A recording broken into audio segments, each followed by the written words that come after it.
So I believe that anybody can sing. People tell me all the time, they think, I've never had lessons, and even if I did, I couldn't sing. I wouldn't be able to sound good. I wouldn't be able to hit the pitches that I want to hit. I wouldn't be able to sing loud. I think that's fake. I think everybody's made to sing, and anybody can sing if they want to, and if they're passionate about it, and if they put the work into it.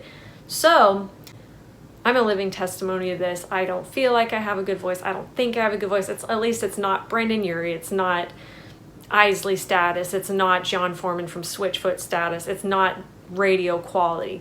But as a living testimony of this, everywhere I've ever worked, I've been called the singer because I can't go a day without singing. I am passionate about singing. I work at it. I love it. And every day I'm singing almost all day long. Just, I love it. I can't live without it. It's like breathing to me. I have to be singing, even if it sucks. And with that being said, me thinking I don't have a good voice, and I don't think I have a great voice. I get probably 5 to 10 compliments a day at Target where I work on my voice. And so I think if I can do it, anybody else could definitely do it. I think you can do it. You can sing if you want to. I think to sing, anybody just needs the basics. And the basics start with, the paradigm for me ended up being the diaphragm. This right here, lean back so you can see it. This is the diaphragm. It's basically where your abs are. It's where your stomach is. That's where your diaphragm is. That's where you get air from. And you shouldn't be singing with your throat. When you sing with your throat, you develop what's called polyps, and they hurt, and I had them for a little bit of time.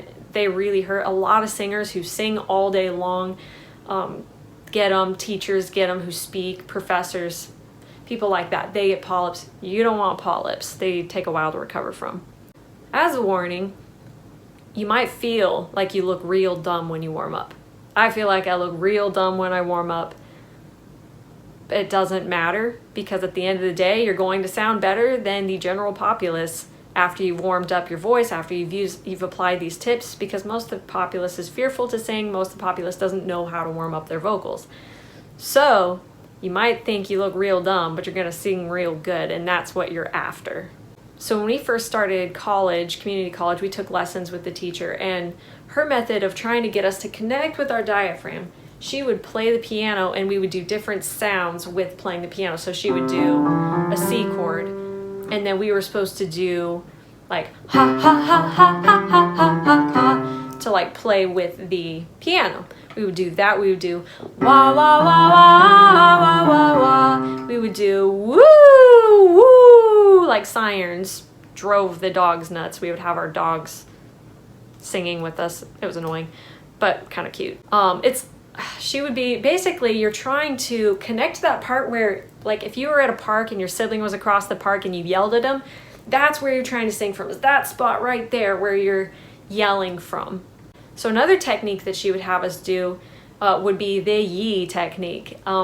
It's the most obnoxious one, it's the loudest one, and you look real dumb, you sound real dumb, but it's the yee!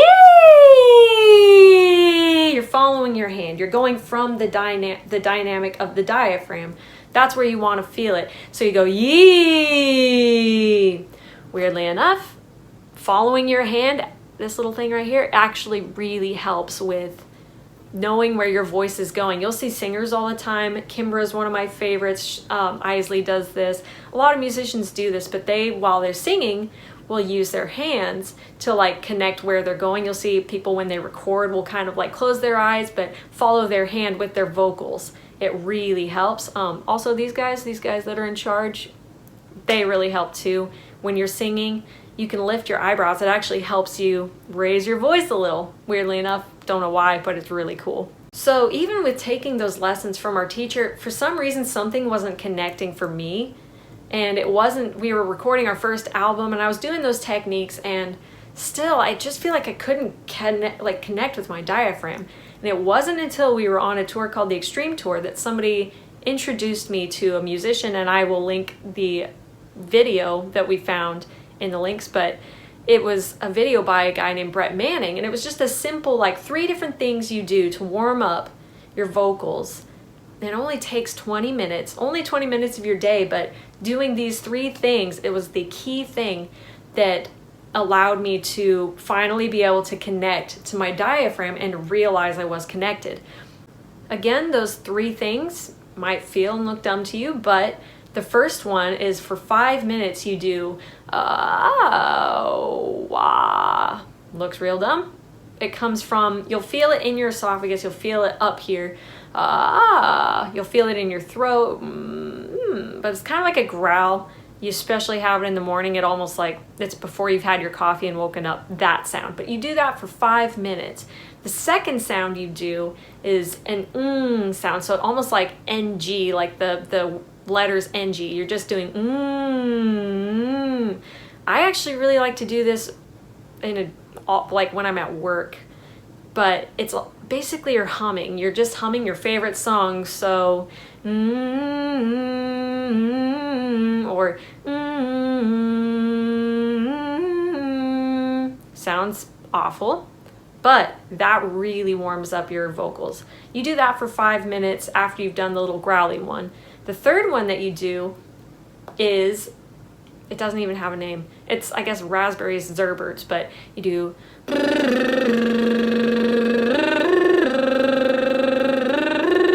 you're just doing that. Again, looks dumb, but it helps warm up and you'll feel it in your diaphragm. That's what you want to feel. So you do that for 5 minutes. You do the humming one for 5 minutes. You do the growly breakfast before breakfast one for 5 minutes.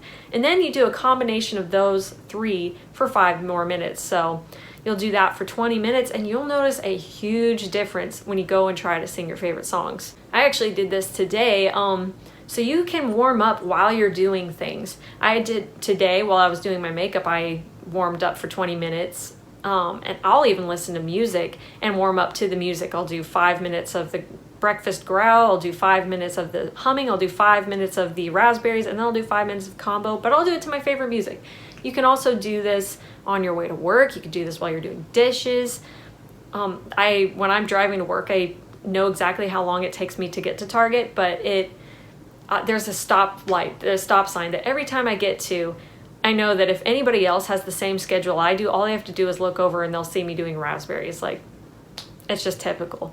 But if you feel like you're somewhere and you're always around people where you don't want to warm up around, you feel uncomfortable with it, you can still warm up in a pleasant way. I do this at Target. On the days I don't get to warm up before I go to work, I actually just hum all my favorite songs like for 20 minutes. It typically takes a little longer than 20 minutes to warm up, but I'll hum for 25 minutes of my favorite music while I'm at Target. And the next thing you know, my voice is warmed up and I can sing while I'm working, and it's great. Certain foods and things like not getting enough sleep will affect it. You'll notice those things like spicy foods, caffeine, dairy. For some people, I don't notice an issue with it, but dairy, if you don't get enough sleep, you're definitely going to notice it takes longer to warm up. It'll be a little bit harder, but if you're warming up every single day, you will notice a difference. You will warm up quicker. Typically, your body takes 2 hours to warm up in the morning, to like wake up, and you want to warm up after those 2 hours, but I don't. I start warming up as soon as I'm doing things. Because I enjoy it. I'm passionate about it. So I'll warm up for 2 hours while I'm doing things. So after you've warmed up, after you've done those 20 minutes of warming up, or 25 minutes, or however long you get to warm up for, now try to sing your favorite songs. Try to hit those high pieces. Try to get your volume out. You'll notice a difference. You'll notice that you can sing better and you can sing more comfortably. If you're unsure that you're connecting to your diaphragm, you can do those 20-minute, 25-minute warm-ups, and then you could also do the ones that my first teacher taught us how to do. You can do the wah wah wah, or ha ha ha ha ha ha ha, or the yee, or whatever. You can do any of those. You can play the piano and go. I highly recommend that because you also want to be making sure that when you are singing songs, you're actually singing on key. A lot of people don't realize that they're not on key when they're singing. They'll be singing to their favorite musician and they'll be totally not connected. It's really helpful to record yourself. We have these great things called iPhones now. Basically anybody can record themselves at any point. Record yourself, listen to yourself, listen to yourself humming your favorite song or singing your favorite song. See if it's connecting to the keys that you're playing on a piano or on a guitar, or even if just ask somebody that's really honest. Ask them, hey, am I hitting things in key, or do I sound flat? Do I sound sharp? Am I off? But it'll help you tremendously. Another person you can watch on the internet for vocal lessons is Arceneaux. I haven't really invested in him too much just because the things that my teacher taught me and the things that I learned from the Brett Manning video have made all the difference, and I don't feel like I need to go any further than that. And everything Eric was doing was stuff I already knew. But I've heard he's good. I've watched a few of his videos. He seems good. You can do that as extra if you'd like. And another thing to remember, my husband says it all the time and it's really encouraging, but failure is actually success. I know that sounds really ironic and really dumb, but when you fail, you learn more than when you succeed, or when you're just trying. When you fail, you learn the most. And it's those people that succeed, the ones that succeed are the ones who have fallen down, get back up, try again and do it better because they learned from falling. It's the ones that truly fail are the ones that failed and didn't get back up. So remember that, just try, just start with music, start with vocals, start singing, start with anything that you're doing in your life, any art, anything you're putting your hand to. Try, don't give up, learn from those failures and be thankful for those failures, because wisdom will have you learn from that.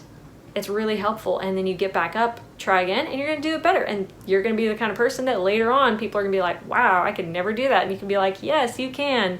Just learn from your failures and try again. Keep trying, be persistent.